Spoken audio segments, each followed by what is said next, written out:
Mommy, are you aware of Melton Keynes Bank? So, what would you say their contribution have been to food security in Melton Keynes? Take it. First of all, their contribution has been massively, I would say, impactful.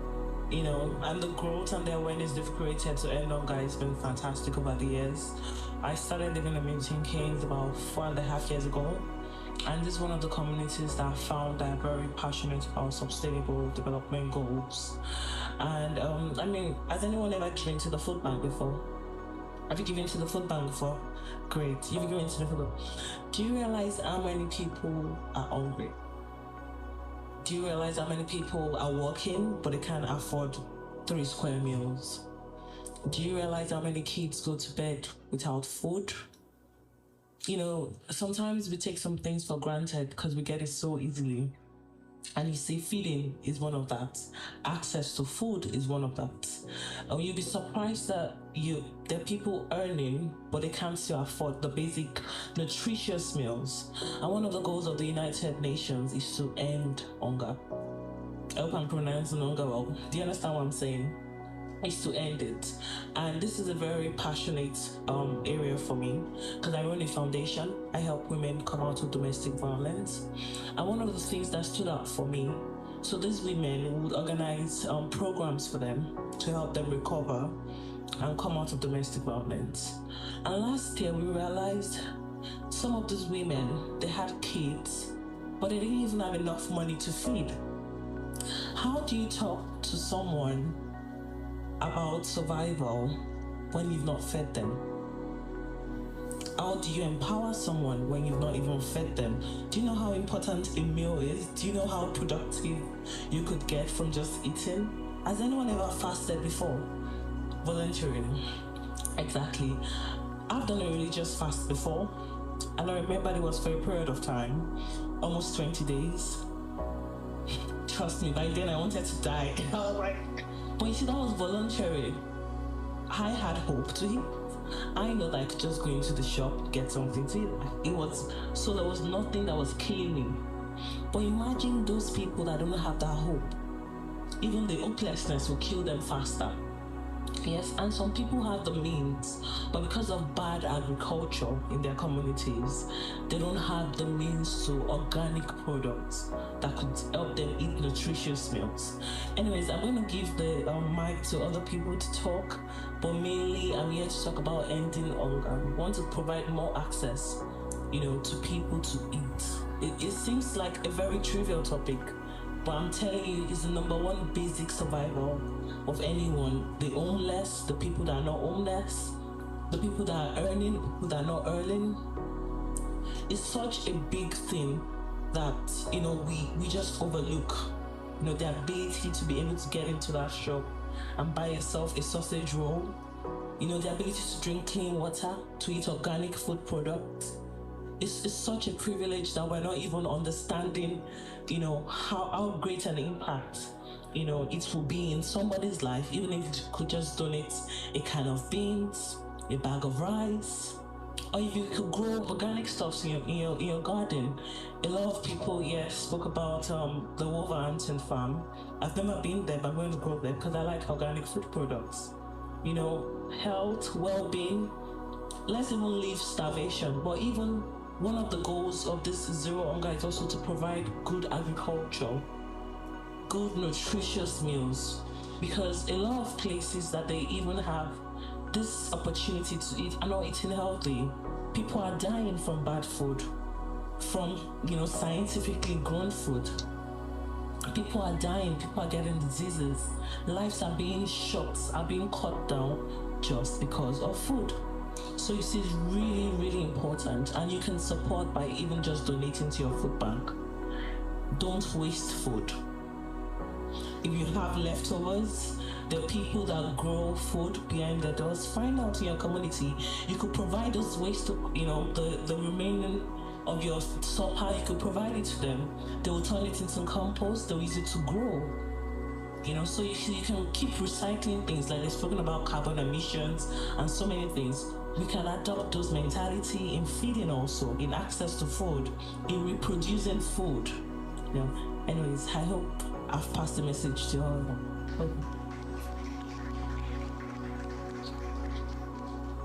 Well, I would like to agree with you that food is one of the basic means of survival.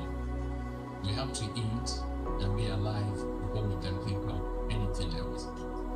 And when we are eating, we should eat healthy, because we are what we eat, whether we like it or not. If you eat healthy, we're healthy. If you eat, genetically modified, you become genetically modified too. I just want to say something. Sorry, just want to say something. So when you were saying I was kind of laughing, it's only because I remembered my childhood days. So when my mom used to feed up, give me food, and when I used to waste, when you spoke about food wastage, when I used to waste it, I wanted, why did you take it then? She used to ask. I said, how does that matter? Don't waste the food, because there's quite a lot of people in the world who are starving. And my question to her every time used to be, how I'm sitting here, how if I waste the food, it's just going to go in the bin?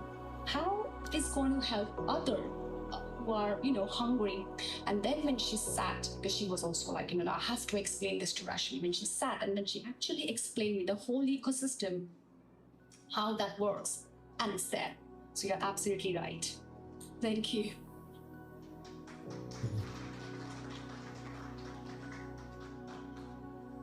So, talking about gender equality. Why gender equality?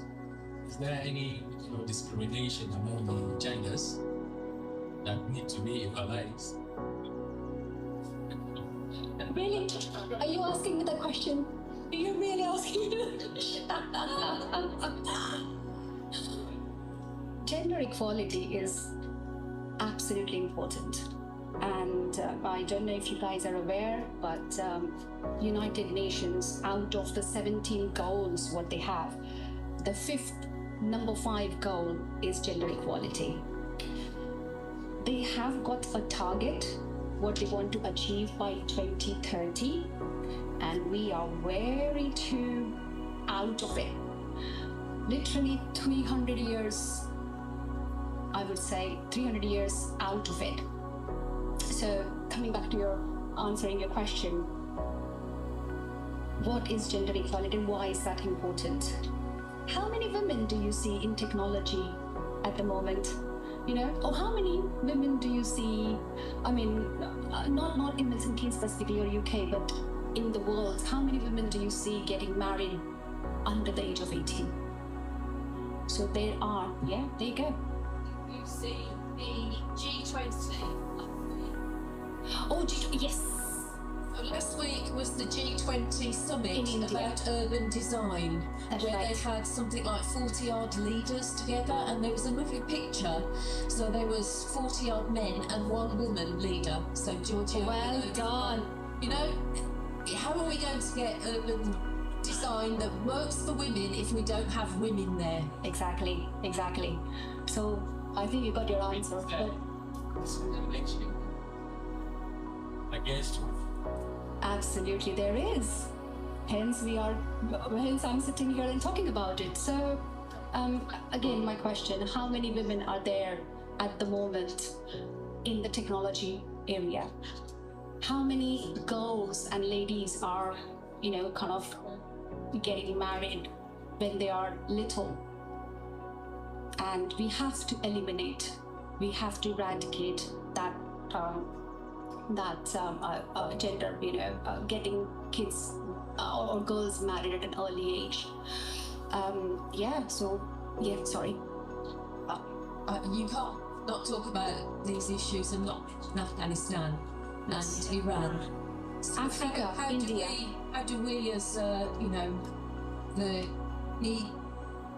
working towards SDGs, how do we support the countries?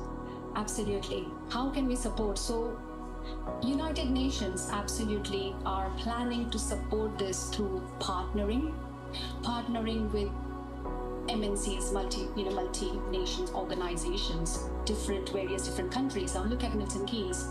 We have got Santander here, right? And Santander is doing quite a lot of programs to bring ladies into the technology field, into the innovation field, right? Because that's what we're lacking.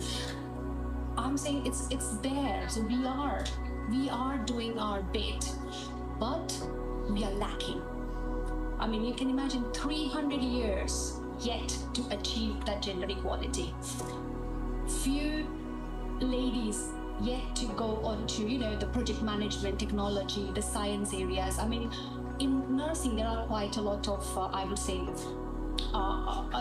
women in the nursing areas, so that is okay, that is good, but gender equality again, in technology, I mean, sorry, I'm talking a little bit about my personal, how it's impacted me.